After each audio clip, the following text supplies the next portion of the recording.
నేను పరిశుద్ధ స్థలంలో నాశనకరమైన ఏ వస్తువు గురించి చెబుతానన్నాను. తప్పకుండా చెప్తాను. అయితే సువార్తలో ప్రారంభించిన అంశం కొంత భాగం మిగిలిపోయింది కనుక అది అసంపూర్తిగా ఉండడం నాకు ఇష్టం లేక ఈరోజు నేను మీతో పంచుకుంటున్నాను. మరణమై మరువబడతావా, మరణమైనా కూడా స్మరణకు వస్తావా అనే అంశాన్ని నేను ప్రారంభించా. ప్రతి మనిషి చనిపోతున్నాడు, కానీ చనిపోయే వారిలో స్మరణకు వచ్చే వాళ్ళు ఉంటారు, చనిపోయిన వారిలో మరువబడే వాళ్ళు కూడా ఉంటారు. ఉదాహరణకి మీ అందరికీ తెలిసిన ఒక రేడియో ప్రసంగికుడు ఆర్ఆర్కే మూర్తి గారంటే అందరికీ తెలుసు. ఆయన కొన్ని సంవత్సరాలుగా రేడియో పరిచర్యలో పాల్పంపులు పొందారు. అంత మాత్రమే కాదు, స్పందన అనే ఒక మ్యాగజైన్ కూడా రన్ చేశారు. అందులో నుంచి విడిపోయిన వారే విశ్వవాణి పరిచర్య. ఏదేమైనా దానికి బీజం వేసింది మాత్రం ఒక ఆర్ఆర్కే మూర్తి గారు. వాస్తవానికి ఆయన లేడు, ఆయన చనిపోయాడు. కానీ రేడియో ప్రసంగము అనగానే ఖచ్చితంగా ఎవరు గుర్తుకొస్తారు, ఎవరి మాటలు గుర్తుకొస్తాయి, ఎవరి మాటలు మనకు వినపడతాయి నేటికి అని అంటే ఆర్ఆర్కే మూర్తి గారు. అంటే ఆయన మరణమైన నేటికి మనకు ఏమవుతుంది, స్మరణకు వస్తూ ఉంటాడు. ఇలా చెబుతూ వెళితే చాలామంది ఉన్నారు. అంటే మన తరంలో మన సమకాలికుల్లో లేదా మన తరంలో మనం బ్రతుకున్న కాలంలో ఉన్న వాళ్ళ గురించి నేను మాట్లాడుతున్నాను. అలాగే బైబిల్లో కూడా మనం చూస్తే మరణమైన స్మరణకు వచ్చే వారి జాబితా హెబ్రీయులకు రాసిన పత్రిక 11వ అధ్యాయంలో మనకు కనబడుతుంది. మరణమయ్యారు వాళ్ళు ఎప్పుడో కొన్ని వందల వేల సంవత్సరాల క్రితం చనిపోయారు. అయినా కూడా నేటికి వాళ్ళు మనకేమవుతున్నారు, స్మరణకు వస్తానే ఉన్నారు, మనల్ని పలకరిస్తూ ఉన్నారు, మనల్ని హెచ్చరిస్తూ ఉన్నారు, మనల్ని ఆదరిస్తూ ఉన్నారు, మనల్ని ప్రోత్సహిస్తూ ఉన్నారు, మనల్ని బలపరుస్తూ ఉన్నారు, మనతో మాట్లాడుతున్నారు. ఫస్ట్ రోజు నైట్ అదే మొట్టమొదటిగా ప్రశ్న అడిగాను, చచ్చిపోయిన వాళ్ళు మాట్లాడతారా అనగానే అందరూ మాట్లాడరండి అనేసారు. వాక్యం అయిపోయిన తర్వాత అందరూ తెల్లమొహం పెట్టేశారు. నిజమే కదా, చనిపోయిన వాళ్ళు మాట్లాడుతున్నారు కదా అని. అలాంటి కొన్ని సందర్భాలు మనం బైబిల్లో చూద్దాం. ఈ మరణమైనా కూడా స్మరణకు వచ్చే వాళ్ళ జాబితా మనల్ని ఏం చేస్తుంది?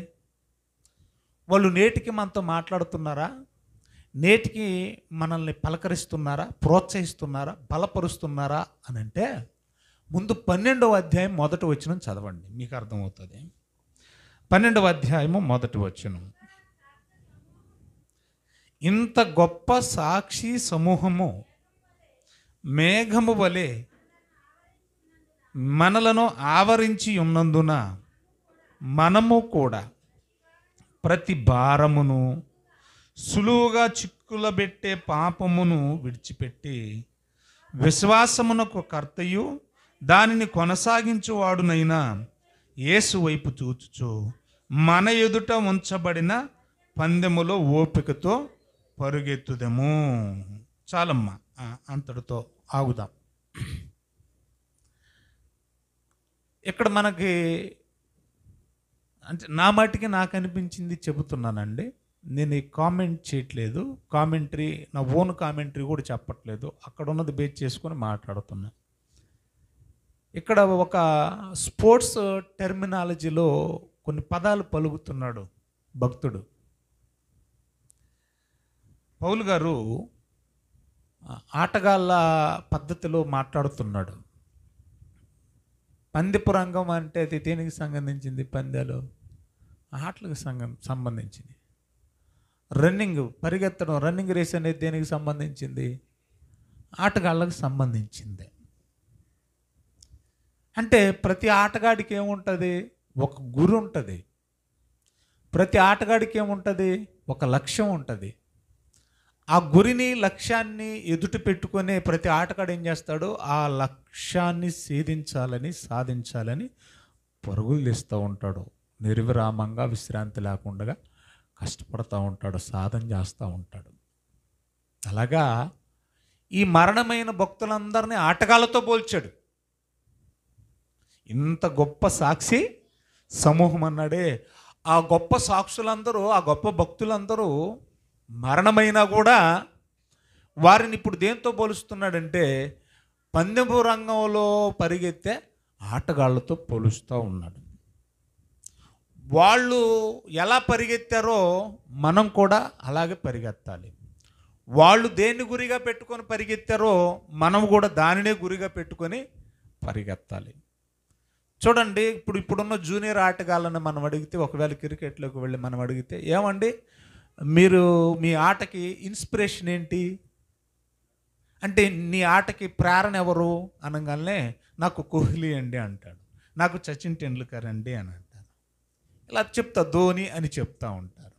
పాటలు పాడే పిల్లల్ని అడిగితే, ఏమండి నువ్వు ఇంత బాగా పాడుతున్నావు, మీరు ఈ స్థాయికి రావడానికి నీకు ప్రేరణ ఎవరంటే, వాళ్ళకు ముందున్న సీనియర్స్ని ఎవరినో ఒకరిని చెప్తారు.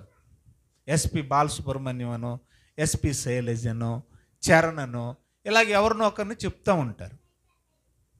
అలాగే ఇక్కడ కూడా మనకెవరు ప్రేరణ అంటే గొప్ప సాక్షి సమూహం ఉంది, వాళ్ళని చూడాలి మనం. మన సీనియర్స్ ఉన్నారు,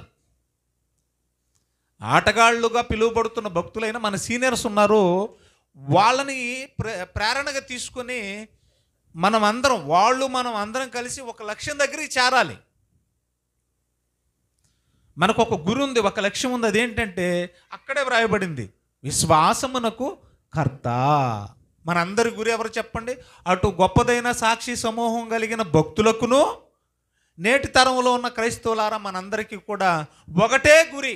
వాళ్ళు ఒక గురి దగ్గరికే చేరాలని పరుగులు తీశారు, మనం కూడా ఆ గురి దగ్గరికి వెళ్ళాలని పరుగులు తీస్తూ ఉన్నాం. విశ్వాస పరుగిది.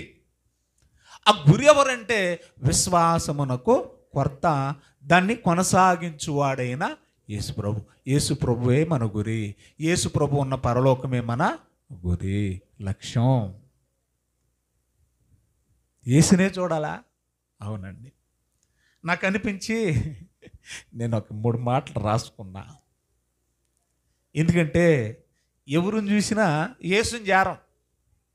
అర్థమైంది అనుకుంటా నా భాష. యేసునే చూస్తే యేసు దగ్గరికి చేరతాం, ఎందుకంటే గురి ఆయన. మనం మనుషుల్లో ఎవరిని గురిపెట్టి చూసినా మనం యేసు దగ్గరికి చేరం. ఫర్ ఎగ్జాంపుల్ నేను రాసుకున్న 3 మాటలు ఏంటంటే, నీకంటే పేదోను చూసావనుకో, అర్థమవుతుందా? నీకంటే పేదరికంలో ఉన్నోను చూస్తే నీకు అహంకారం వచ్చేస్తుంది. మనకేం వస్తుంది? వాడికంటే నేను బాగున్నానులే అన్న అహం వస్తుంది. ఒకవేళ మనకంటే గొప్పవాళ్ళని మనం చూసామనుకో, మనకు అసూయ వస్తుంది. నేను ఎందుకు అలా గొప్పగా లేకపోయాను, ఎందుకు సంపాదించలేకపోయాను, ఎందుకు గొప్పగా నేను ఉండలేకపోయాను అని అసూయ వస్తుంది. 3వది, మనల్ని మనం చూసుకున్నాం అనుకో, ఏమొస్తుంది? అదేంటి అలాగున్నారు, అసహ్యం వేస్తుంది. నిజమా కాదు చెప్పండి? మన బలహీనతలు ఏంటో మనకు తప్ప ఎవరికి తెలియదు. గుడికి వస్తున్నాం, మన బ్రతుకు బాగుండదు. గుడికి వస్తున్నాం, చెడు దుష్టత్వాన్ని విడిచిపెట్టం. గుడికి వస్తున్నాం, మన మాట తీరు మారదు. గుడికి వస్తున్నాం, తగ్గింపు జీవితం ఉండదు. గుడికి వస్తున్నాం, లోబడే మనసు ఉండదు. అది నీకు తెలుసు. అందుకనే మన వైపు మనం చూసుకున్నా కూడా మనకేం వస్తుంది? అసహ్యం వేస్తుంది. మనకంటే తక్కువ వాడిని చూస్తే మనకేం వస్తుంది? అహంకారం వస్తుంది. మనకంటే గొప్పవాడిని చూస్తే మనకేం వస్తుంది? అసూయ వస్తుంది. అందుకని ఎవరి వైపు చూడద్దు మనం. మరి ఎటు చూడాలి తెలుసా? యేసు వైపు చూద్దాం.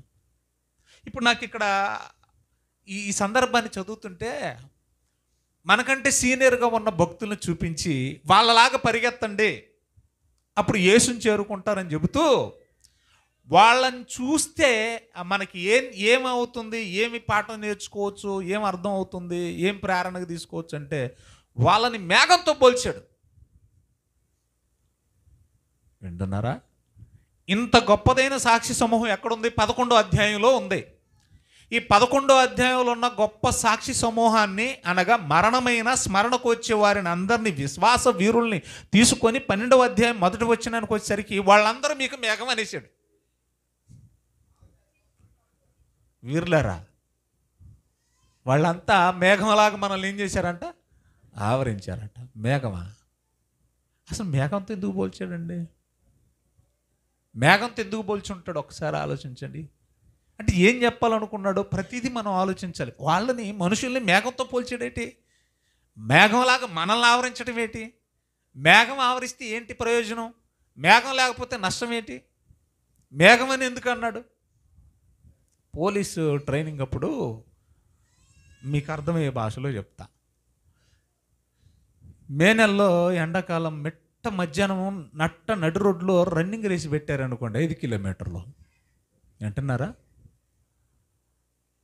పరుగు పందెం పెట్టారనుకోండి రోడ్డు మీద, మిట్ట మధ్యాహ్నం రోడ్డు కాలుతుంటుంది, పైన ఎండ గట్టిగా కాస్తూ ఉంటుంది. ఇప్పుడు ఈ పరుగు పందెంలో బాగా రన్నింగ్ ప్రాక్టీస్ చేసినోడు కూడా క్లైమేట్ బాగోలేదు కాబట్టి, రన్నింగ్ ప్రాక్టీస్ చేసినోడు చేస్తే ఎప్పుడు చేస్తాడు? మిట్ట మధ్యాహ్నం చేస్తాడా? చేయడు. చేస్తే ఉదయం చేస్తాడు, లేదంటే సాయంత్రం చేస్తాడు, సలపూడ చేస్తాడు. మిట్ట మధ్యాహ్నం రన్నింగ్ పోటీ పెట్టారనుకోండి, అప్పుడు ఏం చేస్తాడు? సగం దూరం పరిగెత్తగానే అలసిపోతాడు. ఎందుకంటే ఎండకి అలసట, ఆయాసం, చెమట పట్టేసి డైహైడ్రేషన్ అయిపోతే, పరిగెత్తాలనే ఆ బలమైన కోరిక లోపల ఉంటుంది, కానీ పరిగెత్తలేడు. ఎందుకంటే శక్తి తగ్గిపోద్ది ఎండకి.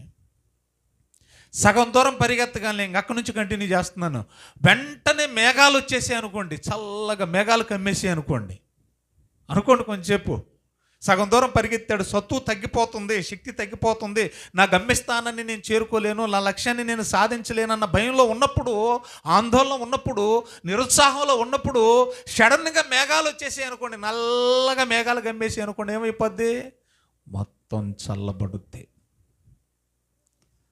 ఎప్పుడైతే వాతావరణం చల్లబడుతుందో, మేఘాలు ఆవరించాయో, మరలా ఏం పొందుకుంటాడు? శక్తిని పొందుకుంటాడు. అంటే ఇప్పుడు మేఘం ఏం చేస్తుంది? ఆ పరుగు పందెములో బలహీనపడిపోతున్న ఆటగాన్ని లక్ష్యాన్ని ఛేదించడం, లక్ష్యాన్ని సాధించడం కోసం నిన్ను చల్లబరిచి, నిన్ను ధైర్యపరిచి, నిన్ను బలపరిచి, నిన్ను ప్రోత్సహించి ముందుకు నడిపిస్తుంది. అందుకనే మరణమైన స్మరణకు వచ్చే విశ్వాస వీరుల్ని దేంతో పోల్చాడు? మేఘాలు. అంటే వాళ్ళు మనల్ని ఏం చేస్తున్నారు? మనల్ని ధైర్యపరుస్తున్నారు మేఘంలాగా, మనల్ని బలపరుస్తున్నారు మేఘంలాగా, మనల్ని ప్రోత్సహిస్తున్నారు. నువ్వు ఆగొద్దు, నువ్వు వెనక తిరగొద్దు, నేను ఓడిపోయాను అనుకోవద్దు, నేను ఆవరిస్తున్నాను, నేను బలపరుస్తున్నాను, నేను ప్రోత్సహిస్తున్నాను, ముందుకు నడు అని ఈ భక్తులందరూ మనల్ని ఏం చేస్తున్నారు? బలపరిచి, ప్రోత్సహించి ముందుకు నడిపించడానికి ఎంకరేజ్ చేస్తున్నారు. మేఘము ఈక్వల్ టు ప్రోత్సాహము. బలపరుస్తున్నారు మనల్ని, ఎంకరేజ్ చేస్తూ ఉన్నారు మనల్ని. కాబట్టి ఇప్పుడు ఒక్క సందర్భాన్ని మనం చూద్దాం. 11వ అధ్యాయము ముందుగా 4వ వచనం మనం చదువుకున్నాం. హేబేలు గురించి మనం మాట్లాడుకున్నాం. హేబేలు గురించి ఆల్రెడీ నేను చెప్పాను. హేబేలు గురించి దేవుడు సాక్ష్యం చెప్పాడు. ఏమని చెప్పాడు? విశ్వాసమును బట్టి హేబేలు కయ్యని కంటే శ్రేష్టమైన బలి దేవునికి అర్పించును. దేవుడు అతని అర్పణ గురించి సాక్ష్యం ఇచ్చినప్పుడు అతడు ఆ విశ్వాసమును బట్టి నీతిమంతుడని సాక్ష్యం పొందెను. అతడు మృతి నొందియు ఆ విశ్వాసము ద్వారా మాట్లాడుతున్నాడు. మృతి పొందినా కూడా ఏం చేస్తున్నాడట? మాట్లాడుతున్నాడు. అంటే మృతి పొందిన వాళ్ళు మాట్లాడతారా? చచ్చిపోయిన వాళ్ళు మాట్లాడతారా? బైబిల్ చెప్తుంది మాట్లాడుతున్నాడు అని. నేటికి హేబేలు మనతో ఏం చేస్తున్నాడు? మాట్లాడుతున్నాడు. నేటికి ప్రవీణ్ పగడాల గారు ఏం చేస్తున్నారు? మనతో మాట్లాడుతున్నాడు. చచ్చిపోక ముందు కంటే కూడా, బ్రతికున్నా కూడా, వినాలి బాగా మీరు, చనిపోక ముందు ఆయన బ్రతికే ఉన్నాడు కదా, అప్పటికంటే కూడా చనిపోయిన తర్వాత ఎక్కువ మాట్లాడుతున్నాడు ఆయన. ప్రవీణ్ పగడాల మన మధ్యలో లేడు, కానీ ఆయన నేటికి ఏం చేస్తున్నాడు? ఫేస్బుక్ ఓపెన్ చేస్తే ఆయన పోస్టర్ కానీ ఆయన మాటలు కానీ వినపడకుండా పోవు. యూట్యూబ్ ఓపెన్ చేస్తే ఆయన మాటలు వినబడకుండా మనకి పోవు. ఆయన మరణమైన నీటికి ఆయన ఏం చేస్తున్నాడు? మనతో మాట్లాడుతున్నాడు, మనల్ని బలపరుస్తున్నాడు, మనల్ని ధైర్యపరుస్తున్నాడు, మనల్ని ప్రోత్సహిస్తూ ఉన్నాడు. నేను చచ్చేంత వరకు ఎలాగైతే ఆగలేదో మీరు కూడా చచ్చేంత వరకు సువార్త ప్రకటిస్తూనే ఉండాలని చెబుతూనే ఉన్నాడు. మరణమైన ఏం చేస్తున్నారంటే వీళ్ళు మనతో మాట్లాడుతూనే ఉన్నారు. కానీ ఇక్కడ బాధ ఏంటంటే ఈ నెలలో నాకు బాధ లేదులే, ఈ నెలలో నాకు బాధ లేదు. ఎందుకు బాధ లేదంటే విజయక్క మాట్లాడింది బతికుందలేండి, బతికే ఉంది కాబట్టి మాట్లాడి ఎన్నాళ్ళు చచ్చిందండి, ఈ నెలలో బతికిందండి. తర్వాత హైమావతక్క మాట్లాడింది ఏమంటే గతంలో సువార్తకు వచ్చేవాళ్ళు ఎవరెవరైతే మాట్లాడలేదు, బతికుండా మాట్లాడలేదో వాళ్ళందరూ దాదాపు ఈ నెల అందరు కవర్ అయ్యారండి. ప్రతి సెంటర్లో అందరూ చెప్పారండి. నాకు బాధ ఏంటంటే మనం బ్రతికున్నా మాట్లాడలే. నా బాధ మీకు అర్థమవుతుందా? మనం బతికే ఉన్నాం, సువార్తకు వెళతానే ఉన్నాం, కానీ ఏం చేస్తలేదు, మనం చచ్చిన శవాల్లాగా ఉంటున్నాం. ఒక పాట పాడం, ఒక చోట వాకింగ్ చెప్పాం, ఒక పరిచర్య చేయం, చచ్చిన శవంలాగా ఉంటాం. కానీ చనిపోయిన వాళ్ళు ఏం చేస్తున్నారట? మనతో మాట్లాడుతున్నారట. చనిపోయిన వాళ్ళే మాట్లాడుతుంటే బతుకున్న మనం ఇంకెంతగా మాట్లాడాలి? దేవుని కోసం మాట్లాడొద్దా? మాట్లాడాలనే కదా దేవుడు మనకు నోరిచ్చాడు. దేవుని కోసం చెప్పొద్దా? చెప్పాలనే కదా దేవుడు మనకు నోరిచ్చాడు. మేము కన్న వాటిని విన్న వాటిని చెప్పకుండా ఉండలేమన్నారు ఆనాటి అపోస్తులు. మనం మాత్రం చెప్పమంటే బాధపడుతున్నాం, మాట్లాడలేదు. మనం మాట్లాడాలి. సో హేబేల్ నుంచి మనం ఏం నేర్చుకున్నామంటే, నేను యేసును చూడలేదు, కానీ యేసు శరీరధారిగా వస్తాడని నాకు తెలుసు. ఆ విశ్వాసం, హేబేలుకున్న విశ్వాసం ఏంటి? ఆ విశ్వాసం. ఏంటి ఆ విశ్వాసం? వాళ్ళ అమ్మ బాబులు చెప్పిన విశ్వాసం. ఏం చెప్పుంటారు? అయ్యా ఇదిగో ఆయన వస్తాడంట, ఆయన స్త్రీ గర్భానే వస్తాడంట, ఆయన పుట్టిన తర్వాత అపవాది మడి మీద కాటు వేస్తుందంట, ఆ స్త్రీ ఆ అపవాదిని తల చితక్ కొడుతుందంట. ఎవరి ద్వారా? ఆ స్త్రీ గర్భవాసము నుండి పుట్టే ఒక రక్షకుడు. ఆ రక్షకుడికి నానా రకాల పేర్లు ఉన్నాయి. ఆ పేర్లలో ఒక పేరే ఆయన లోక పాపమును మోసుకొని పోవు దేవుని గొర్రెపిల్ల అనే పేరు. ఇప్పుడైతే నేను ఇచ్చే బలి రానున్న తరాలకు సాదృశ్యం కావాలి. హేబేలు శ్రేష్టమైన బలి ఇచ్చాడని ఎందుకన్నాడో తెలుసా? హేబేలు విశ్వాసం కనపడుతుంది ఆ బలిలో. ఏం కనపడుతుంది? హేబేలు విశ్వాసం.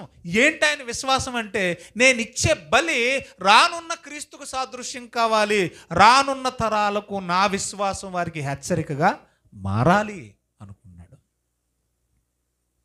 మరి ఆ విశ్వాసం మనకుందా?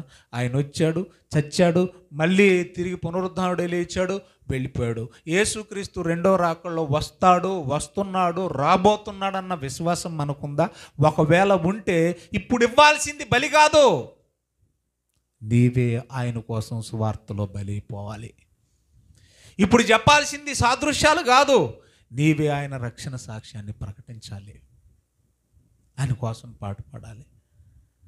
నీ విశ్వాసం నిన్ను కదిలించాలి. నీ విశ్వాసం నిన్ను ఆయన గురించి మాట్లాడేలా చేయాలా. నీ విశ్వాసం ఆయన కోసం పాటలు పాడేలా చేయాలి. నీ విశ్వాసం ఆయన కోసం ఆత్మలు సంపాదించేదిగా బలపరచాలి. మనం చేస్తే తర్వాత తరాలకు మన మాటలు వినపడాలి. మన మరణమైన నెక్స్ట్ జనరేషన్కి స్మరణకు రావాలి. హేబేలు ఎప్పుడు 6025 సంవత్సరాల క్రితం చచ్చిపోయాడు. నేటికి ఎన్ని ఏళ్ళైందో తెలుసా? 6000 దాదాపుగా 25 సంవత్సరాలైనా నేటికి ఆయన ఏం చేస్తున్నాడు? అక్కడే రాయబడిన మాట, అతని రక్తం నేల నుండి ఏం చేస్తుందట? మొరపెడుతుందట. మనం బతికున్నా మొరపెట్టట్ల దేవునికి. కాకులు మొరపెడుతున్నాయంట ఆహారం కోసం. కాకులు ఏం చేస్తున్నాయట? పిల్ల కాకులు ఏం చేస్తున్నాయట? ఆహారం కోసం దేవుణ్ణి మొరపెడుతూ ఉన్నాయంట.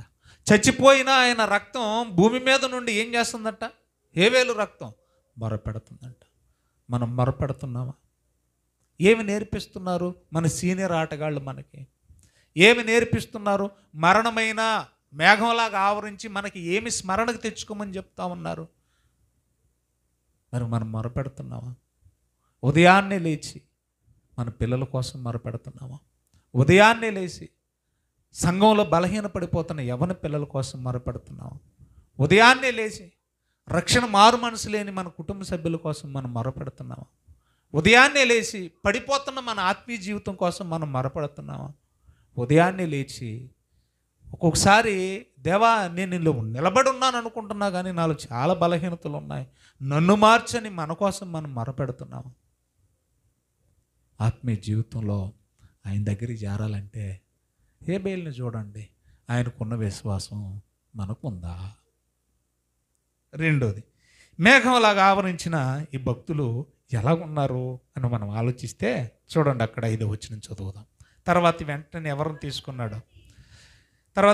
ఎవరిని తీసుకున్నారో చూడండి. అక్కడ ఏమంటే రెండో ఆయన మేఘంలాగా మనల్ని ప్రోత్సహిస్తున్నాడు. పరిగెత్తు పరిగెత్తు, నువ్వు ఆగొద్దు, నిన్ను చల్లబరుస్తున్నాను, నిన్ను ఆదరిస్తున్నాను, నిన్ను ప్రోత్సహిస్తున్నాను, నువ్వు ఆగొద్దు, నన్ను చూడు, నన్ను ప్రోత్సాహంగా తీసుకో, గురి దగ్గరికి పరిగెత్తు అని మరొక ఆయన వచ్చాడు. హేబేలును మనకు చూపించి దేంతో చల్లబరిచాడు? విశ్వాసంతో చల్లబరిచాడు. దేంతో బలపరిచాడు? విశ్వాసంతో బలపరిచాడు. మనం పరలోకాన్ని చూడాల, అయినా ముందేని విశ్వసించాలి. పరలోకానికి వెళ్ళాలన్న విశ్వాసంతో మనం పరుగులెత్తాలి. ఇప్పుడు రెండో ఆయన చూపించి మనకి ఏమి నేర్పుతున్నాడో చూడండి. విశ్వాసమును బట్టి హనోకు మరణము చూడకుండునట్లు కొనిపోబడెను. ఇప్పుడు మళ్ళా మనల్ని మేఘంలాగా ప్రోత్సహిస్తున్న మరొక వ్యక్తి ఎవరు? హనోకుని చూడండి అన్నాడు. ఇప్పుడు హనోకుని చూస్తే ఏమి నేర్చుకోవాలి? ఆయన ఎలా బ్రతికాడో, ఆయన ఎలా గురి యొద్దకు పరిగెత్తడానికి ప్రయత్నం చేశాడో ఆయన్ని ప్రోత్సాహంగా తీసుకోండి. మీరు కొంతమంది ఐఏఎస్లు ఉంటారు చూసారా, ఆల్రెడీ సీనియర్ ఐఏఎస్లు. ఇప్పుడు సివిల్స్కి ప్రిపేర్ అవుతున్న పిల్లలకి ప్రేరణ, కొన్ని ఇన్స్పిరేషనల్ వీడియోస్ మనం చూస్తూ ఉంటాం. ఏమండి మీరు యూపీఎస్లో 5th ర్యాంక్ ఆల్ ఇండియా లెవెల్లో ఎలా కొట్టారండి అని అంటే, ఇప్పుడు సివిల్స్కి ప్రిపేర్ అయ్యే వాళ్ళు వాళ్ళ యూట్యూబ్లో వాళ్ళ ఇన్స్పిరేషనల్ వీడియోస్ చూస్తూ ఉంటారు. అప్పుడు వాళ్ళు చెప్తారు, మేము పలానా బుక్స్ ప్రిపేర్ చేసాం, లేకపోతే పలానా బుక్స్ ప్రిపేర్ అయ్యాం, లేదంటే ఇన్ని గంటలు మేము చదువు కేటాయించే వాళ్ళం, చదవడానికి ఈ మెథడ్స్లో మేము పాటుపడ్డాము, తర్వాత ఇలాంటి ప్రశ్నలు ఓరల్గా అడిగేటప్పుడు అడుగుతారు, తర్వాత రిటర్న్ టెస్ట్లో ఇలాంటి ప్రశ్నలు వస్తాయి, దాంట్లో అర్థశాస్త్రం వస్తుంది, దాంట్లో రాజనీతి శాస్త్రం వస్తుంది, దాంట్లో వ్యవసాయ రంగానికి సంబంధించినవి వస్తాయి, దాంట్లో కార్మిక సంఘానికి సంబంధించినవి వస్తాయి. ఏమండి ఈ విధంగా దానికి జియాలజీ భూ సంబంధమైనవి వస్తాయి, మ్యాథమెటిక్స్, ఫిజిక్స్ ఇవన్నీ కూడా చెబుతూ ఉంటారు. ఓహో, అయితే ఐఏఎస్ కావాలంటే నేను వీళ్ళలాగా ఈ సబ్జెక్టులు కష్టపడి చదవాలి. అలాగే మనం ఆ టార్గెట్ యేసు, పరలోకం ఉన్న యేసు మనం చేరాలంటే మనకు ముందు ఆల్రెడీ సక్సెస్ అయిన వాళ్ళు ఉన్నారు. ఒక హేబేలు చూపించాడు. రెండోది వెంటనే అన్నాడు, హనోకుని చూడండి, ఆయన మేఘం, ఆ మేఘాన్ని మీ మీదకి రానివ్వండి, ఆ మేఘం మిమ్మల్ని చల్లబరుస్తుంది, ఆ మేఘం మిమ్మల్ని బలపరుస్తుంది, ఆత్మీయంగా విశ్వాసపరంగా ఆ మేఘం మిమ్మల్ని ప్రోత్సహిస్తుంది. ఏం చేశాడంటే ఆయన, చదవండి, ఆయన మరణము చూడకుండానట్లు కొనిపోబడిను. అతడు కొనిపోబడక మునుపు అంటే చనిపోక మునుపు, కొనిపోబడక మునుపు అంటే ఇప్పుడు చనిపోక మునుపు దేవునికి ఇష్టుడై ఉండెనని సాక్ష్యము పొందెను కనుక దేవుడు అతన్ని కొనిపోయెను, అతడు కనబడలేదు. ఇప్పుడు హనోకుని చూసి ఏం నేర్చుకోవాలి మనం? స్ట్రైట్ ఫార్వర్డ్గా చెప్పేశాడు, దేవునికి ఇష్టుడై ఉండెను. అంతేనా? మనమంటే మన ఇంట్లో వాళ్ళకి ఇష్టం ఉండదు. మనమంటే చెప్పండి, మన ఇంట్లో వాళ్ళకే ఇష్టం ఉండదు. దేవుడు నిజంగా, దేవుడు మనల్ని చూసి వ్యక్తిగతంగా, అమ్మా బాబు నువ్వు నాకు ఇష్టడు, నువ్వు అంటే నాకు ఇష్టం అనేలాగే ఉన్నాయి మన జీవితాలు. ఏదైనా ఇష్టం పుట్టాలంటే అది బాగుండాలి కదండి. ఇప్పుడు చీర నచ్చాలంటే చీర బాగుండాలి, చీర నేను ఆకర్షించాలి.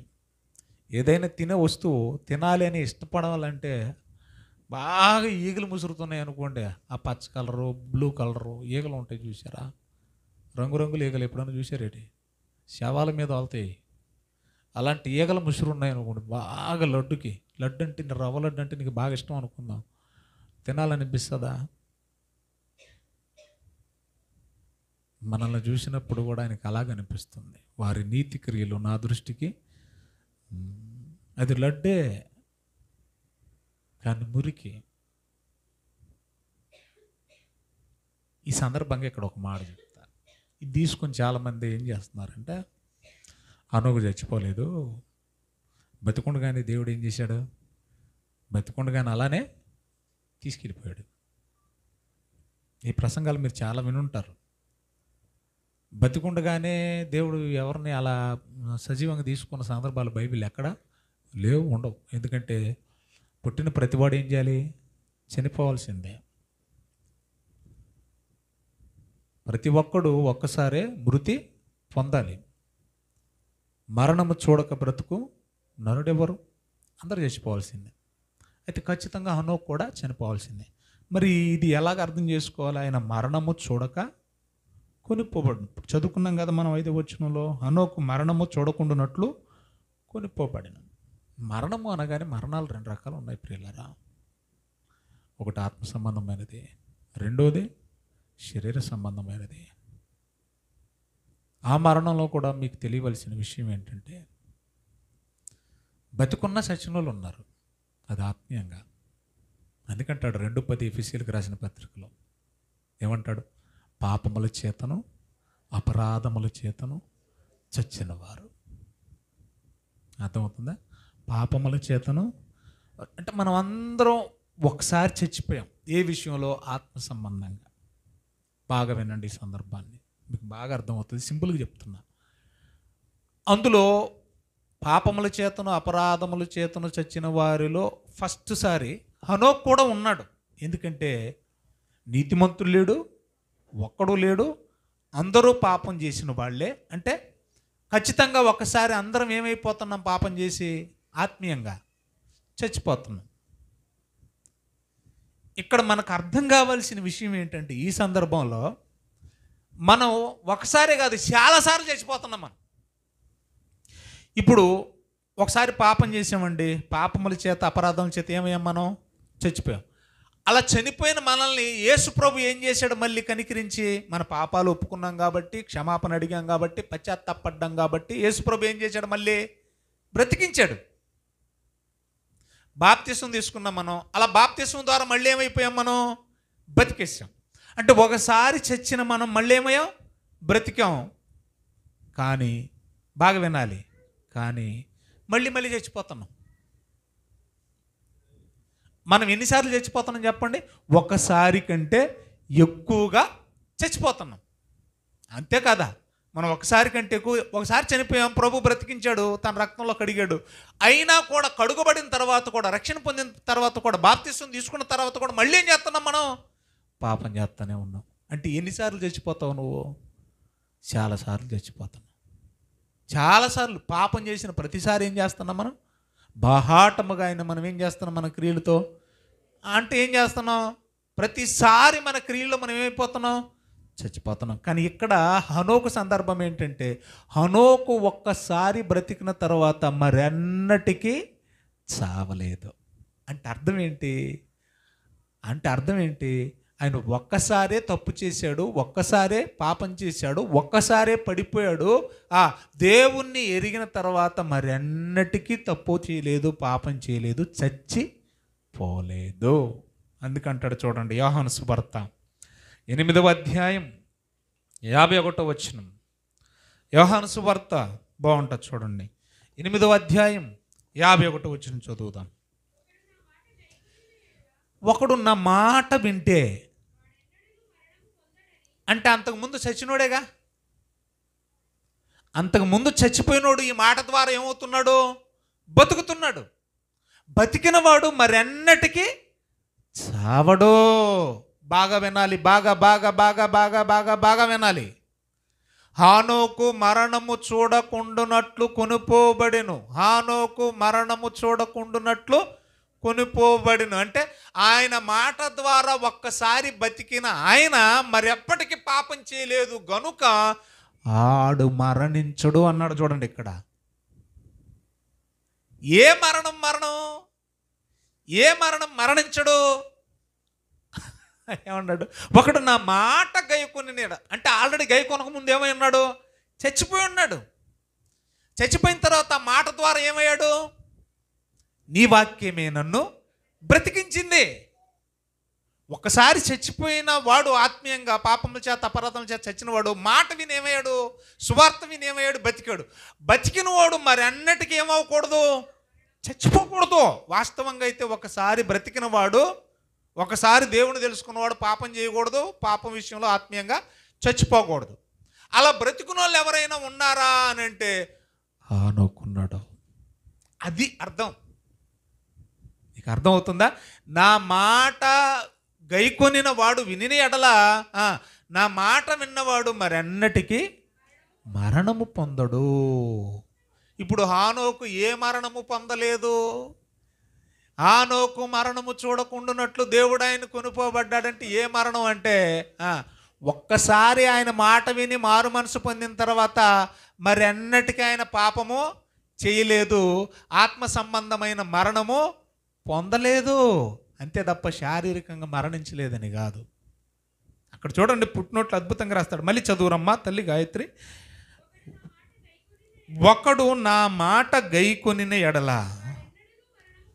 వాడు ఎన్నడూ మరణము పొందడు అని మీతో నిశ్చయముగా చెప్పుచున్నాను. అక్కడ పుట్టినోట్లు ఏమైనా ఇచ్చాడా? చూడండి దయచేసి. విన్నారా? ఎంత పర్ఫెక్ట్గా మ్యాచ్ అయిందో చూడండి. హానోకు మరణము చూడక దేవుని చేత కొనిపోబడి, చూడకుండునట్లు, మరణము చూడకుండునట్లు.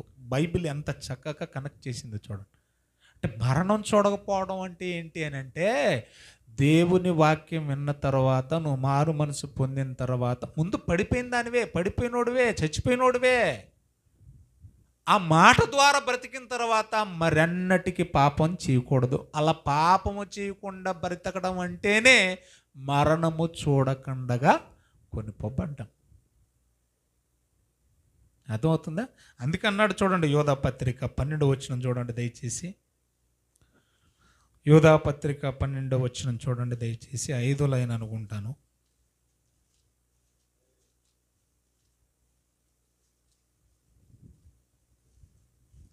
ఏమా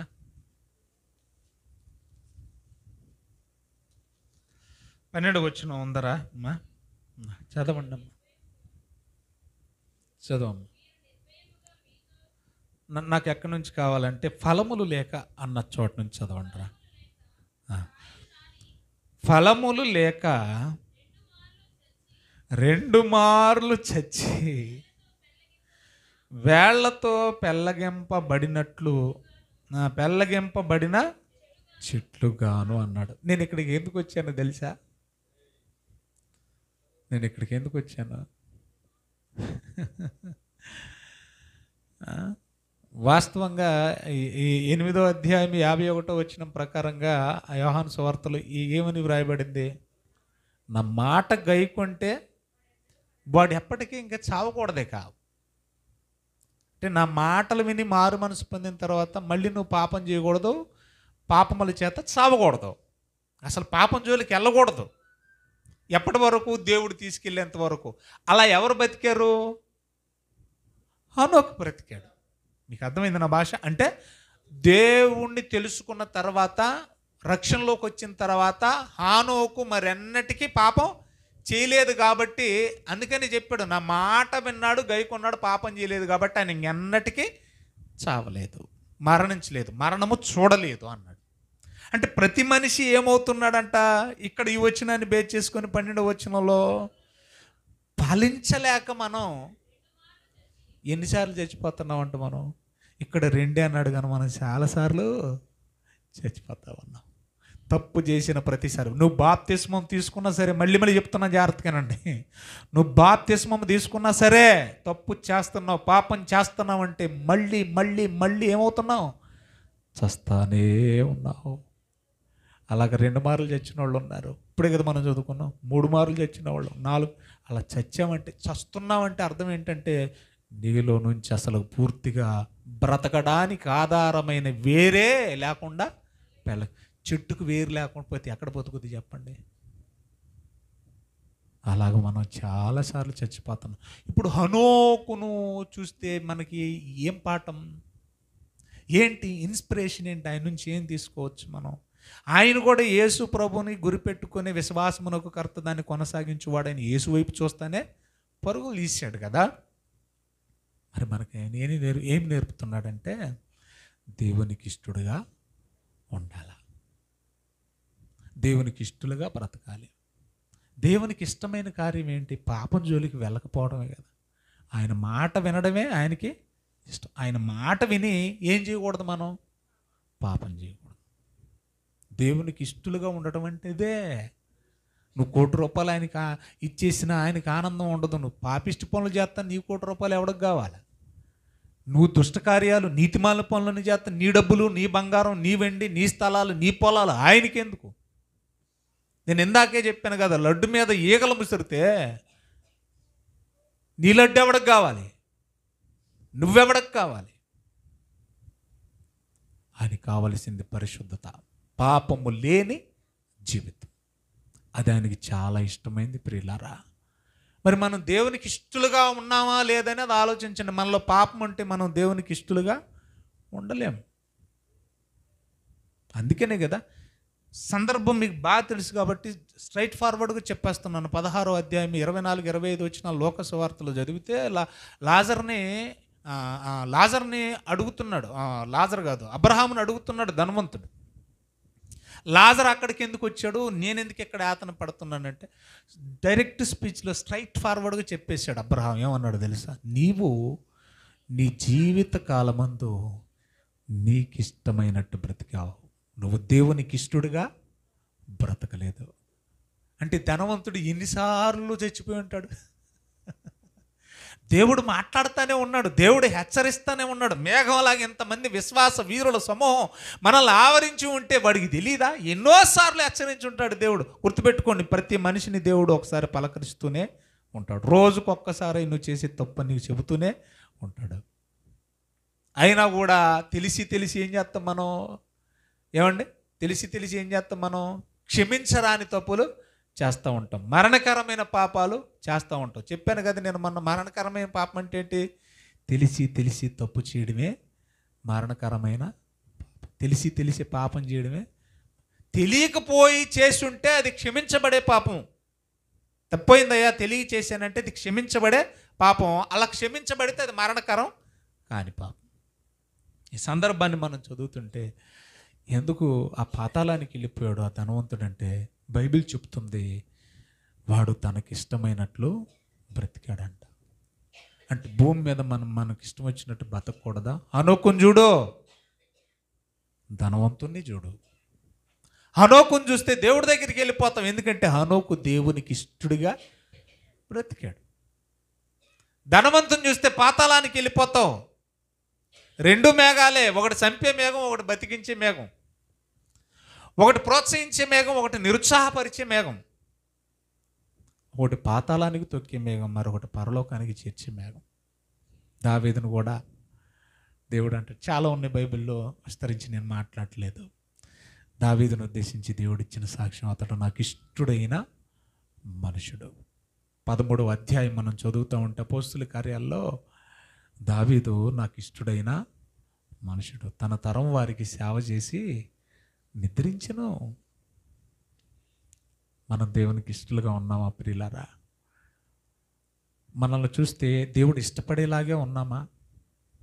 మన క్రియలు చూస్తే మన క్రియలను బట్టి దేవుడు సంతోషించేలాగా ఉన్నాడా? ఒకసారి ఆలోచించండి. ఎన్నిసార్లు చచ్చిపోతాం? హనోకులాగా మరణం చూడకూడదు మనం. అంటే అర్థం ఏంటి? ఒక్కసారి దేవుణ్ణి తెలుసుకున్న తర్వాత మరి అన్నటికీ పాపం చేయకూడదు. అలా పాపం చేయకుండా బ్రతికి చనిపోయాడు అనేది ఆ వచ్చిన భావం. హెబ్రీయులకు రాసిన పత్రిక 11:5. మరొక మాట చెప్పి నేను ముగిస్తాను. మరొక భక్తుని మనం గుర్తు చేసుకుందాం. చూడండి దయచేసి 7వ వచనం హెబ్రీయులకు రాసిన పత్రిక 11వ అధ్యాయం. ముగించుకుందాం. 11:7 చదవండమ్మా. విశ్వాసమును బట్టి, అంటే వీళ్ళందరూ విశ్వాసమును బట్టి అంటున్నారంటే వీళ్ళందరికీ విశ్వాసమునకు కర్త అయిన యేసు ఎవరో బాగా తెలుసు. అందుకని 12:1 అన్నాడు. ఏమన్నాడు? గురి యొద్దకే పరిగెడతారు. ఏంటంట వాళ్ళ గురి? విశ్వాసమునకు కర్తయు దాన్ని కొనసాగించువాడైన యేసే వాళ్ళ గురి. అందుకనే ప్రతిసారి భక్తుని గుర్తు చేసే ముందు విశ్వాసమును బట్టి అని వ్రాయబడి ఉంటుంది. వాళ్ళందరికీ గురి ఏంటో బాగా తెలుసు. ఎవరి మెప్పు కోసం వాళ్ళు బ్రతకలేదు.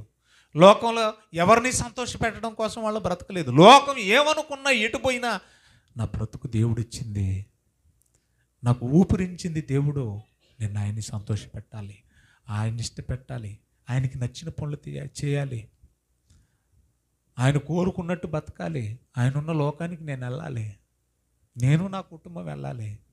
ఎంత బాధ్యతగా వ్యవహరించారు చూడండి. నోవహు దగ్గరకు వద్దాం, చదువు. విశ్వాసమును బట్టి నోవహు అది వరకు చూడని సంగతులను గూర్చి దేవుని చేత హెచ్చరింపబడి భయ భక్తులు గలవాడై తన ఇంటి వారి రక్షణ కొరకు ఒక ఓడను సిద్ధము చేసెను. అందువలన అతడు లోకము మీద నేరస్థాపన చేసి విశ్వాసమును బట్టి కలుగు నీతికి వారసుడాయను. వింటున్నారా? ఇప్పుడు నోవహును చూపించాడు మనకి. అందరు నా వైపు చూడండి, బైబిల్ ఇంక చూడకండి, ముగించేస్తా. నోవహు అనే మేఘం మనల్ని ఆవరించిందా? కొంచెం అనుకుందాం. ఆవరించింది. ఈ మేఘం ఏం చెప్తుందంటే, మీ ఇంట్లో తాగుబోతులు ఉన్నారా? మీ ఇంట్లో మాట వినని వాళ్ళు ఉన్నారా? మీ పిల్లలు మీ మాట వినట్లేదా? చెడు వ్యసనాలకు బానిసలయ్యారా? మీ పిల్లలు లోకంలో ఉన్న వాళ్ళతో సహవాసం చేస్తున్నారా? మీకంటే భయంకరమైన తరంలో నేనున్నా. నోవహు ఏమంటున్నాడు? మీ తరంలో ఇన్ని సంఘాలు, ఎంతమంది పాస్టర్లు ఉన్నారు? మా తరంలో సంఘాలే, మా తరంలో పాస్టర్లు లేరు. ఒక మాట చెప్పనా? మా తరంలో మా కుటుంబం తప్ప లోకం అంతా ఏమైపోయింది? చెడిపోయింది. మీకు అంతా తెలుసు కదా, ఆదికాండం మనం చదువుతున్నప్పుడు లోకమంతా ఏమైపోయిందంట? ఆ తరమ వారిలో నోవహు ఒక్కడే నీతిమంతుడు, నింద రహితుడు. బాగా వినాలి, లోతు ఒక్కడే అన్నాడు కానీ లోతు భార్య, సారీ ఆ సందర్భం, నోవహు ఒక్కడే అన్నాడు కానీ నోవహు భార్య, నోవహు పిల్లలు అందరు నీతిమంతులు ఉన్నారు అనలే. నోవహు ఒక్కడే నిందారహితుడుగాను నీతిమంతుడు. అంటే వాళ్ళ భార్య పిల్లలు కూడా అలా లేరు. ఇప్పుడు మనకున్న సంఘాలు, మనకు వినబడుతున్న వాక్యం, మనకు వినబడుతున్న సువార్త ఏమండి, ఇప్పుడున్న మంచి వాళ్ళలాగా లేరు. ఆనాటి తరమంతా చెడిపోయింది. అందరూ చెడిపోయారు కాబట్టి అందరూ చంపించాడు దేవుడు. వీళ్ళ కుటుంబాన్ని మాత్రమే రక్షించాడు. ఎనమండుగురును మాత్రం ఏం చేశాడు దేవుడు? రక్షించాడు. బాగా వినాలి ఈ పాయింట్ మీరు. ఈ కుటుంబంలో ఉన్న తన 3 పిల్లలు, 3 కోడళ్ళు, భార్యని రక్షణలోనికి నడిపించడానికి దాదాపుగా ఆయనకు పట్టిన కాలం 100 ఏళ్ళు. వింటున్నారమ్మా? కుటుంబాన్ని రక్షించుకోవడానికి పట్టిన కాలం ఎంత? 100 సంవత్సరాలు. పాటలో రాశారు కదా, 120 సంవత్సరములు చాటెను నోవహు దేవుని వార్తను, పాటించక ప్రభు మాటలు వారు నీటిలో మునిగిరి. పాఠము నీకిది, ఇదిగో అంజూరము ఓ క్రైస్తవ చిగురించెను చూడుము. సువార్త ప్రకటించడానికి 120 సంవత్సరాలు. అంటే కుటుంబాన్ని రక్షణలోనికి నడిపించుకోవడానికి 3 కొడుకుల్ని, భార్యని, 3 కోడల్ని, 7 రక్షణలోనికి నడిపించుకోవడానికి ఎన్నేళ్ళు కష్టపడ్డాడు తెలుసా? దాదాపు 100 సంవత్సరాలు. మనమా ఎన్నిసార్లు చెప్తానండి, ఆయన మారడం. ఎన్నేళ్ళు అయిందంటే ఈ పెళ్ళి?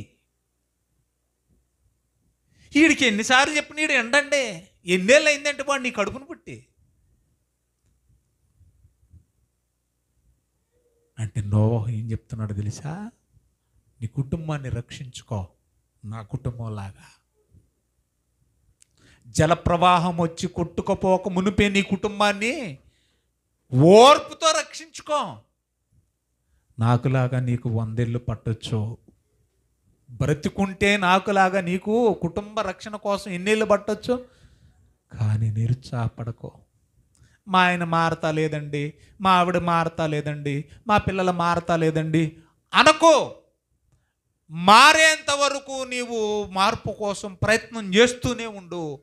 నోవహులాగా ప్రయత్నించి నీవు మాత్రం లోకంలో పడొద్దు, నోవహులో ఉండు. నోవహు ఏం చేశాడంట? దేవుని యందు భయము భక్తి. అంటే రక్షణలోనికి నడిపించేవాడు, నాయకుడు భయభక్తులతో ఉండాలి, లోపం లేనివాడై ఉండాలి. ఇప్పుడు నోవహు గారు సుట్ట తాగుతూ ఒరే కొడకా నువ్వు సిగరెట్ తాక్కరా అన్నాడు అనుకోండి, వాడు మానేస్తాడా? అంటే చెప్పేవాడు లోపం లేనివాడై ఉండాలి. అంటే నోవహు కుటుంబ యజమాని పర్ఫెక్ట్గా బ్రతుకుతూ పిల్లల్ని రోజు 100 ఏళ్ళు హెచ్చరించాడండి. ఒరే పెద్ద కొడుకా, ఒరే గారాల కొడుకా, నా కడుపును పుట్టిన పెద్దోడు నువ్వు, చిన్నోడా వాడి తర్వాత పుట్టిన గారాల కొడుకురా, మూడోవాడ వాడి తర్వాత పుట్టినోడురా, మీరు 3 కలిసి పేగు తెంచుకొని పుట్టినోళ్ళరా, దేవుడి కోసం నేను బతుకుతున్నాను రా, దేవుని సేవలో నేను ఉన్నాను రా, మీరు మంచిగానే ఉన్నారు, నా భయం మీ గురించి కాదు, ఎందుకంటే నా పెంపకం నాకేంటో బాగా తెలుసు. కానీ ఆ వీధి మంచిది కాదు నాయన, ఈ జనం మంచోళ్ళు కాదు నాయన, ఆ వీధిలో ఉన్నోళ్ళు మంచోళ్ళు కాదు నాయన, నువ్వు మంచోడవే నాకు తెలిసి నాయన. కానీ నువ్వు ఆ వీధిలోకి వెళితే ఎలా చెప్పుంటాడో ఆలోచించండి ప్రియులారా. నువ్వు ఆ వీధిలోకి వెళితే నువ్వు ఏ తప్పు చేయవు, చేసి ఉండవు, అది నాకు తెలుసు, నా పెంపకం అది. కానీ నువ్వు మంచి కుర్రోడు కదా, ఎలాగైనా సరే మా అమ్మాయిని ఆ కుటుంబంలోకి గెంటాలి, వాళ్ళ కుటుంబానికి అంటగడితే బాగా బతుకుద్ది నా కూతురని అవసరమైతే నిన్ను ఆ చెట్టుకో స్తంభానికో కట్టేసి వీడు మా పిల్లని పాడు చేశారన్న నిందేస్తారా. కాబట్టి ఆ వీధిలోకి వెళ్ళక నాయన. ఎన్ని జాగ్రత్తలు చెప్పుంటాడు ఆలోచించండి.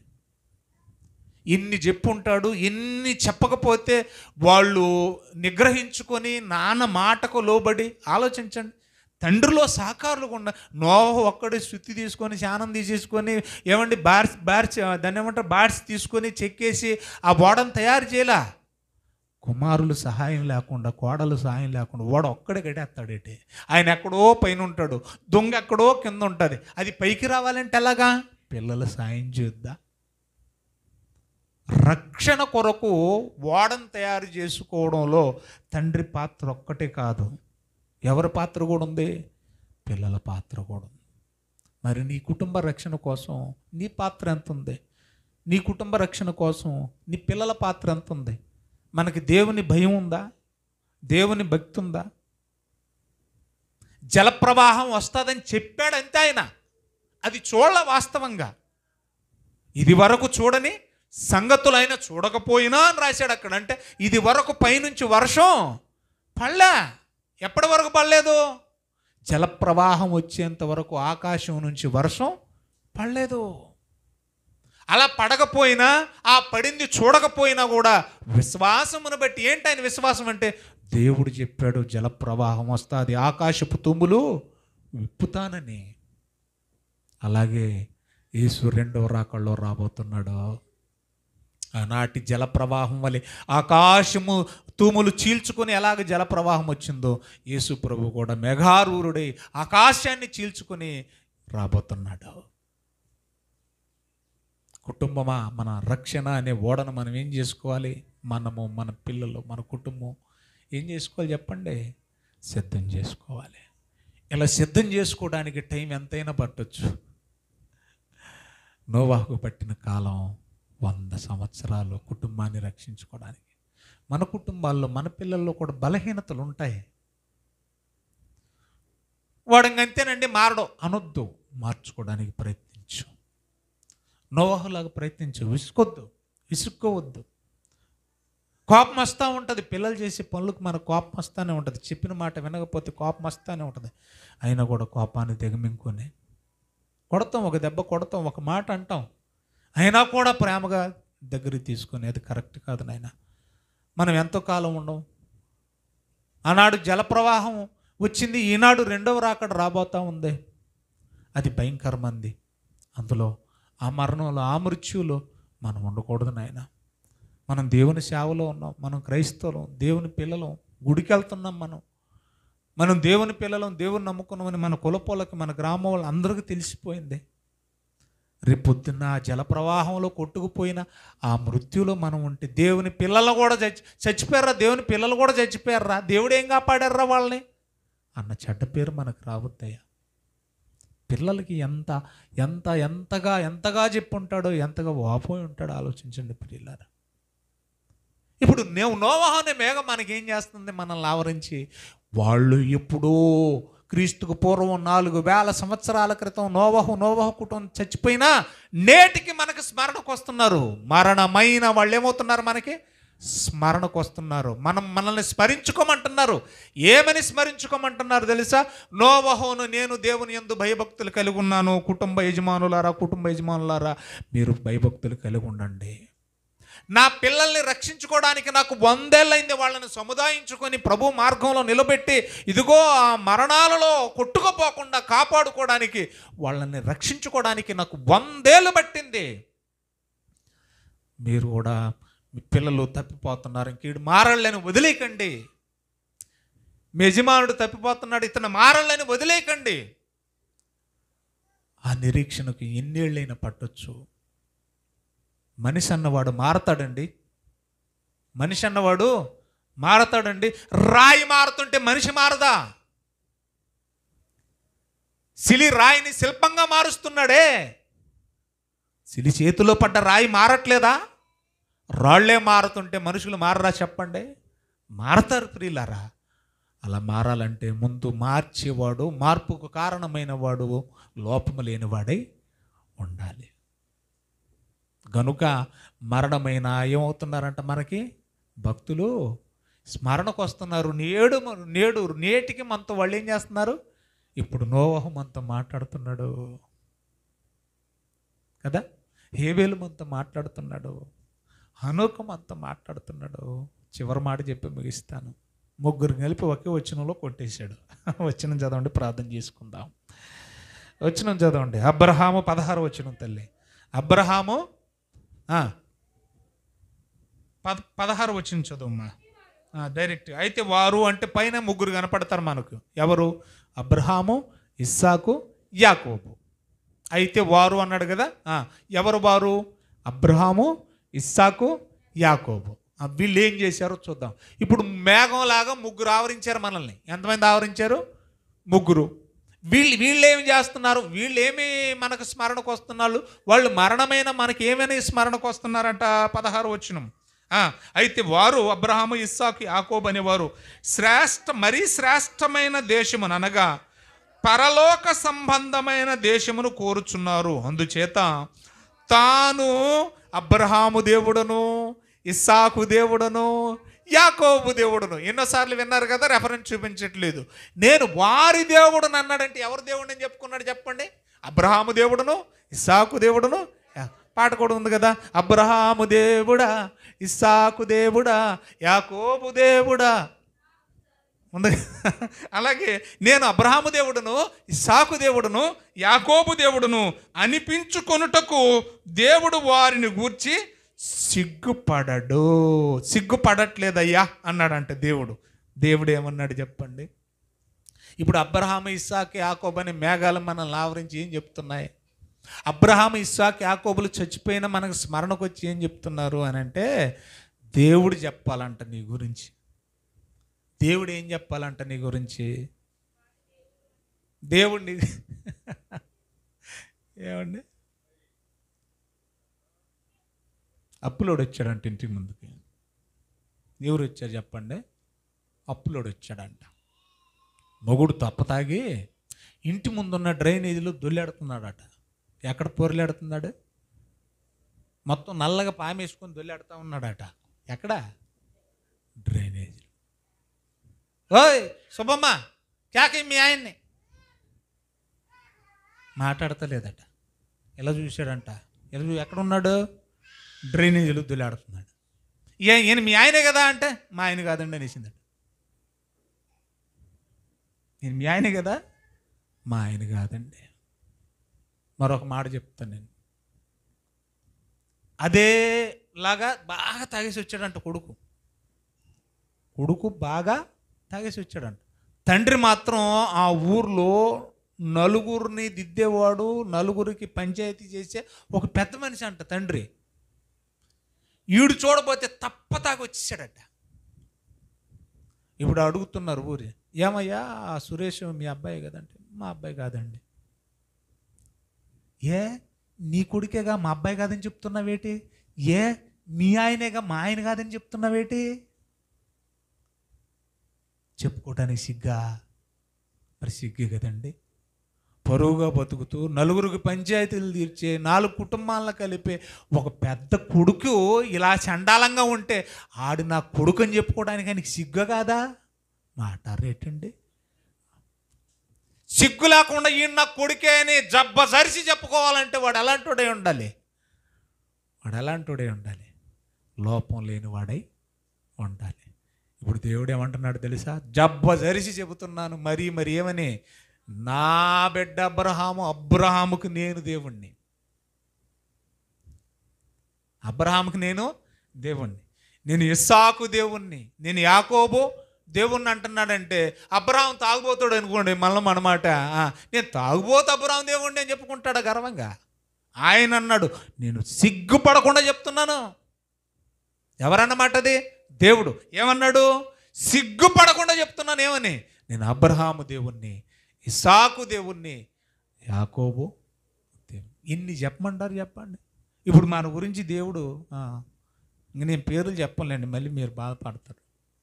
నీ పేరు పెట్టేసుకొని నీ పేరు దేవుణ్ణి అని దేవుడు చెప్తాడా? చెప్పేలాగా ఉన్నావా, లేకపోతే ఆళ్ళలాగా మనం బుడతగుంట్లో దొల్లాడుతున్నావా? ఆ బందలో మనం ఆ పెంటలో దొల్లాడుతూ ఉన్నావా? పెంట లాంటి బతుకులు బతుకుతుంటే దేవుడు నీ దేవుడిని నేను ఎందుకు చెప్పుకుంటాడు? సిగ్గుపడతాడు దేవుడు. సిగ్గుపడతాడండి బాబు. దేవుడు సిగ్గుపడకుండా చెప్పాలంట, నేను పలానా వాళ్ళ దేవుడిని. అంటే వాళ్ళు ఎంత లోపము లేకుండా, పాపము లేకుండా బతుకుంటారో. అబ్రహాము, ఇస్సాకు, యాకోబుల ఎంత మంచోళ్ళు. కాకపోతే ఒకసారి ఆలోచించండి, అన్యులైన ఐగుప్తీయులు 40 రోజులు ఏడ్చారంటండి. ఎవరు చచ్చిపోతే? యాకోబు చచ్చిపోతే. ఐగుప్తీయులు ఏడ్చారంట. ఐగుప్తీయులు వెళ్ళే చుట్టాల బంధువులా? ఇశ్రాయేలీలకు బంధువులు అండి వాళ్ళు? కాదండి. ఒక అన్యులైన ఐగుప్తీయులు 40 days వాళ్ళు ఏమండి విలపించారంటే, దుఃఖించారంటే, ఏడ్చారంటే ఆలోచన. మన కొంపలో ఉన్నోళ్ళే మన కోసం 40 రోజులు ఏడవరు. పాతేసిన మరుసటి రోజు నుంచి మామూలు అయిపోతారు. ఎంత మంచి వాళ్ళు, ఎంత మంచిగా బతుకుంటారో ఆలోచించిన. అందుకే గర్వంగా చెబుతున్నాడు దేవుడు, నేను అబ్రహాము దేవుణ్ణి, నేను ఇస్సాకు దేవుణ్ణి, నేను యాకోబు దేవుడు. మరొక ఆయన గురించి టచ్ చేసి ముగిస్తాను. బైబిల్లో 830 సార్లు ఆయన నామస్మరణ జరిగింది. కొత్త నిబంధనకు వచ్చినా కూడా ఆయన నామాన్ని స్మరించలేకుండా ఉండలేకపోయారండి. అపోస్తులు సైతం ఆయన నామస్మరణ చేయలేకుండా ఉండకపోయారండి. ఆయన ఎవరు కాదు, the great warrior, the great emperor, the great king David. Pentecost పండుగ దినాన పేతురు గారు మాట్లాడుతూ, ఇదిగో మన పితరుడైన దావీదు గురించి విస్తారంగా మాట్లాడుతున్నాడు. అన్నాడు. అంటే దావీదు అని మేఘంలో నుండి నేర్చుకోవాల్సిన పాఠాలు ఎన్ని ఉన్నాయి? చాలా ఉన్నాయి.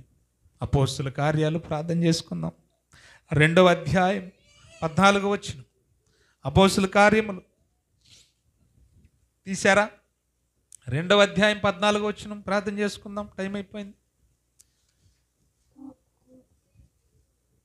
అయితే పేతురు ఆ 11 మందితో కూడా లేచి యోదయ మనుషులారా 29 చదువుతామా ఒకసారి. సహోదరులారా, మూల పురుషుడకు దావీదును గూర్చి మీతో నేను ధారాళంగా అతడు చనిపోయి సమాధి చేయబడిను, అయినా అతని సమాధి నేటి వరకు మన మధ్య ఉన్నది. అతడు ప్రవక్త అయి ఉండెను గనుక అతని గర్భఫలములో నుండి అతని సింహాసనం మీద ఒకనిని కూర్చుండబెట్టుదును అని దేవుడు తనతో ప్రమాణపూర్వకముగా ఒట్టు పెట్టుకుని ఉన్న సంగతి అతడెరిగి, క్రీస్తు పాతాళములో విడువబడలేదనియో ఆయన శరీరము కుళ్ళిపోలేదనియో దావీదు ముందుగా తెలుసుకుని ఆయన పునరుద్ధానమును గూర్చి సాక్ష్యం ఇచ్చెను. అప్పటికింకా యేసుప్రభు రాలే, అప్పటికింకా శరీరధారిగా యేసుప్రభు పుట్టలా, చచ్చిపోలా, మృత్యుంజయుడై తిరిగి లేవలా. కానీ ఆ సంగతి ఎవరికి తెలిసిందంట? దావీదుకి తెలిసిపోయిందంట. పునరుద్ధానమును గురించి సాక్ష్యం ఇచ్చాడంట. వచ్చాడు, చచ్చాడు, పునరుద్ధానుడయ్యాడు, అయినా కూడా మనం సాక్ష్యం ఇస్తాలే. ఏమన్నాడు తెలిసి ఇక్కడ పేతురు గారు? మన పితరుడైన దావీదు ఉన్నాడే, ఆయన గురించి స్మరణకు తెచ్చుకుంటున్నాం. మనం ఆయన గురించి స్మరించాలంటే ఎంత మ్యాటర్ ఉందంటే మనం ధారాళంగా మాట్లాడుకున్నంత మ్యాటర్ ఉంది. అది చెబితే ఒకరోజు అయ్యేది కాదు. అయినా ఒక మాట చెప్తానులే అని 13వ అధ్యాయం 22వ వచనం. 13వ అధ్యాయం ఏమండి? ఎప్పుడో చచ్చిపోయిన దావీదు క్రొత్త నిబంధనలో ఉన్న అపోస్తులు స్మరణకు తెచ్చుకుంటున్నారు. ఎప్పుడో మరణమైనా కూడా ఆయన్ని క్రొత్త నిబంధనలో ఉన్న అపోస్తుల స్మరణ ఇప్పుడు కూడా మనం స్మరణ తెచ్చుకుంటున్నాం. అంటే ఆయన చచ్చిపోయిన నేటికైనా మాట్లాడుతూ ఉన్నాడండి. ఏమని మాట్లాడుతున్నాడు? తర్వాత సౌలును తొలగించి దావీదును ఇశ్రాయేలీయులకు రాజుగా ఏర్పరిచెను, మరియు ఆయన నేను యెషయ కుమారుడైన దావీదును కనుగొంటిని. ఎప్పుడో చచ్చిపోయిన ఆయన గురించి ఇప్పుడు రాస్తున్నాడు. ఏమని? అతడు నా ఇష్టానుసారుడైన మనుషుడు, నా ఉద్దేశాలన్నీ నెరవేర్చినని చెప్పి అతను గూర్చి. ఇప్పుడు దావీదని మేఘం మనకేమి నేర్పుతుంది? దేవునికి ఇష్టలుగా బ్రతకాలి, దేవుని ఉద్దేశాలను మాత్రమే నెరవేర్చాలి. ఇంకా ఏమన్నాడు 36వ వచనంలో? దావీదు దేవుని సంకల్పము చొప్పున తన తరము వారికి సేవ చేసి నిద్రించి తన పితరుల యొద్దకు చేర్చబడి కుళ్ళిపోయిన గాని దేవుడు లేపినవాడు కుళ్ళు పట్టలేదు. దేవుడు లేపినవాడు యేసు ప్రభు, కుళ్ళిపోయినవాడు దావీదు. ఆయన కుళ్ళిపోయినా, ఆయన మరణమైనా నేటికి ఆయన మనకు స్మరణకు వస్తున్నాడు, మనతో మాట్లాడుతున్నాడు. దావీదు ఏమన్నా తెలుసా? ఓరి దేవసాయమా, నువ్వు దేవునికి ఇష్టడుగా బ్రతుకురా. ఓరి దేవసాయమా, నీ తరంలో దేవుని ఉద్దేశాలను నెరవేర్చరా. ఓరి దేవసాయమా, ఏం చెప్తున్నాడు? నీ తరము వారికి సేవ చేసి నిద్రించరా, ఆ తర్వాత తరాలు నిన్ను స్మరించుకుంటాయి అని చెప్తున్నాడు. ఏంటి చెప్పమంటారు? మరణమై మరో పడతావా, లేక మరణమై స్మరణకు వస్తావా? ఒక మాట చూడండి, ప్రార్థన చేసుకుందాం. బైబిల్ ఓపెన్ చేద్దాం అందరం. ఒక మాట చూడండి, ప్రార్థన చేసుకుందాం. యెషయా గ్రంథం 26వ అధ్యాయము 14వ వచనం. యెషయా గ్రంథం 26వ అధ్యాయము 14వ వచనం. చచ్చిన వారు మరలా బ్రతుకురు అంటే వీళ్ళెవరు? చచ్చినా బ్రతికిన వాళ్ళు ఎవరు? యేసు ప్రభు బ్రతికాడా లేదా? మాట్లాడండి. అంటే పరిశుద్ధులైన వారు ఏమవుతారు? బ్రతుకుతారు. చచ్చినా మరలా బ్రతకని వారెవరు? ఆపోజిట్గా ఆలోచించండి. పాపిష్టి పనులు చేసి చచ్చిన వాళ్ళు మరలా బ్రతకరు. అంటే ఇంకా నరకంలో పాతాళంలో నిత్యం కాలిపోతారు. అది రెండో మరణం. వాళ్ళు బతకరు. వాళ్ళకి పరలోకం లేదు. చచ్చిన వారు మరలా బ్రతకరు. చదువమ్మ. ప్రేతలు మరలా లేవరు. అందుచేతను నీవు వారిని దండించి, ఎవరిని? పాపిష్టులని, దుష్టుల్ని, నీతిమాలిన పనులు చేసిన వాళ్ళని, దేవునికి ఇష్టలుగా బ్రతకిన వారిని, కుటుంబాన్ని రక్షించుకోలేని వాళ్ళని చూసారా? వాళ్ళ గురించి మాట్లాడుతూ, చెడ్డవారి గురించి మాట్లాడుతూ, నీవు వారిని దండించి, చెడ్డవారిని దండించి నశింపచేసితివంటి, చంపేసితివి. వారికను స్మరణకు రాకుండా నీవు వారిని తుడిచివేసితివే. End of the message. ఎవరు రారంట మరణమైన స్మరణకు? మరణమైన వారు స్మరణకు రాకుండాన్నట్లు వారిని తుడిచివేసితివి. ఎవరు రారంట స్మరణకు? దుష్టులైన వాళ్ళు. ఎవరు తెచ్చుకుంటారు స్మరణకు చెప్పండి? అర్థమైందా వాక్యసారం? మనం చచ్చిపోయినా మన తర్వాత తరాలు మనల్ని స్మరణకు తెచ్చుకోవాలి అంటే, మనం బ్రతికుండాలంటే, వైఎస్ జగన్మోహన్ రెడ్డి గారు అదే అన్నారు. ఏమండి, ఇన్ని వ్యాపారాలు ఉన్నాయి మీకు, ఇన్ని సాక్షి పేపర్లు ఉన్నాయి, ఇన్ని సిమెంట్ ఫ్యాక్టరీలు ఉన్నాయి, ఇన్ని పవర్ ప్లాంట్లు ఉన్నాయి, లేకపోతే ఇన్ని విదేశాల్లో మీకు ఇవన్నీ కూడా ఉన్నాయి కదా, ఎందుకండి ఈ రాజకీయ రొంపులోకి మీరు వచ్చారు? మీ నాన్న ఏదో చేశాడు, అయిపోయింది కదా, మీకు తిన్న తరగని ఆస్తులు ఉన్నాయి, మీకు ఎందుకండి అని ఒక జర్నలిస్ట్ అడిగితే ఆయన అన్న మాట ఒక్కటే. అదేంటో తెలుసా? నేను చచ్చిపోయిన ప్రజల గుండెల్లో ఎప్పటికీ బ్రతికే ఉండాలి. అలా బ్రతికి ఉండాలంటే ఏం చేయాలి? ప్రజల అవసరాలు తీర్చాలి, ప్రజలు మెచ్చే పాలన చెయ్యాలి. ఒక సామాన్యుడు ఒక సామాన్యుడికి అర్థమవుతుంది. ఏమని అర్థమైంది? నెక్స్ట్ జనరేషన్ హృదయాల్లో మన స్మృతులు, మన స్మరణ ఉండాలంటే బతికుండగా ఈ తరానికి మనం మంచి చేయాలి, మంచిగా బ్రతకాలి, నీతిగా బ్రతకాలి, యథార్థంగా బ్రతకాలి, సాయపడాలి. ఎప్పుడైతే మంచిగా బ్రతుకుతామో, మంచి పనులు చేస్తామో, తర్వాత తరాలు ఏం చేస్తాయి? మనల్ని స్మరణకు తెచ్చుకుంటాయి. కాబట్టి ప్రియులారా, మనం మరణమైన స్మరణకు వచ్చే గుంపులో ఉందామా, లేకపోతే మరణమై మరోబడే చెడ్డ గుంపులో ఉందామా? ఒక్కసారి ఆలోచించండి, మంచి నిర్ణయం తీసుకోండి. దేవుడు మిమ్మల్ని, మీ కుటుంబాలను దీవించును గాక. ఆమేన్. కళ్ళు మూసుకొని తల్ల వంచండి. చెప్పబడిన వాక్య ఫలింపు కోసం ప్రేరేపించబడిన వారు స్త్రీల్లో నుండి కానీ పురుషుల్లో నుండి కానీ ఒక్కరు ప్రార్థించండి క్లుప్తంగా. తదుపరి ప్రభు బలలోకి మనం ప్రవేశిద్దాం. అమ్మ, వెంటనే స్పందించండి. భారం కలిగి ప్రార్థించేయండి. మోకరించగలిగిన పిల్లలు మోకరించండి.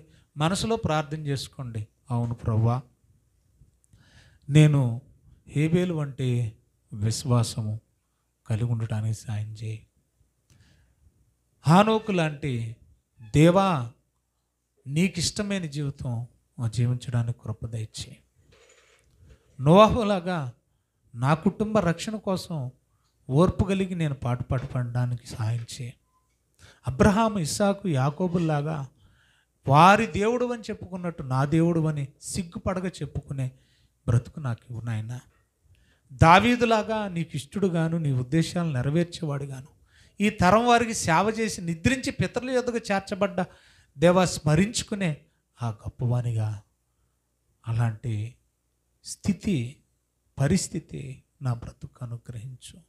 నా భర్తను మార్చు, నా భార్యను మార్చు, నా పిల్లలను మార్చు, మా సంఘంలో పడిపోతున్న యవ్వన పిల్లలను మార్చండి, సమాజంలో అపవాది చేతులు చిక్కుపోయిన బిడ్డలను మార్చండి. నా పిల్లలు మంచోళ్ళే, కానీ చెడ్డదైన ఈ లోకం ఎక్కడ నా బిడ్డల్ని కబలిస్తుందో, ఏది ఆకర్షణ చూపించి లోపరుచుకుంటుందో. నా పిల్లలు మంచోళ్ళే, నా పెంపకంలో లోపం లేదు నాయన, కానీ ఆకర్షించి ఈ రంగుల వలయంలో ఎక్కడ చిక్కుపడతాడో. దేవా, రెండవ రాకడ జలప్రలయం లాంటిది. మృతుల సంఖ్యలో నా కుటుంబం ఉండకూడదు. నా భర్త, నేను, నా పిల్లలు రక్షణ వాడలో ఉండాలి. మేఘం మీద పరలోకానికి చేరే గుంపులో ఉండాలి. నేను చచ్చిపోతాను నాయన, నాకు తెలుసు. నేను మరణిస్తాను నాయన, నాకు తెలుసు. కానీ నేను చనిపోయేలోపు నీ రక్షణలో ఉండాలి. నేను చనిపోయేలోపు నా కుటుంబాన్ని రక్షించుకోవాలి. మేఘంలాగా భక్తుల జీవితాలు మమ్మల్ని ఆవరించి ఉన్నాయి నాయన. నిరుత్సాహపడే, బలహీనపడే మా బ్రతుకులకు ధైర్యాన్ని ఇస్తున్నారు నాయన, భరోసా ఇస్తున్నారు నాయన, ఆదరిస్తున్నారు నాయన, వాళ్ళు ప్రోత్సహిస్తున్నారు నాయన. నోవహు తన కుటుంబాన్ని రక్షించుకున్నప్పుడు నేను ఎందుకు రక్షించుకోలేకపోతున్నాను తండ్రి? హనోకు నీకు ఇష్టడుగా బ్రతికినప్పుడు, దావీదు నీకు ఇష్టడుగా బ్రతికినప్పుడు నేను ఎందుకు బ్రతకలేకపోతున్నాను నాయన? నీకు ఇష్టమైన పనులు చేయడానికి నా శరీరాన్ని మలుచు నాయన. పాపానికి నా శరీరం లోనైపోతుంది తండ్రి. పాపానికి నా తండ్రి పాపాన్ని చేయడానికి ఇష్టపడుతుంది నాయన. నా శరీరాన్ని నలుగొట్టుకోవడానికి నేర్పించు. నన్ను మలుచు తండ్రి, నన్ను మలుచు, నన్ను మార్చు. ప్రభుని అడుగుదాం, ప్రార్థన చేసుకుందాం.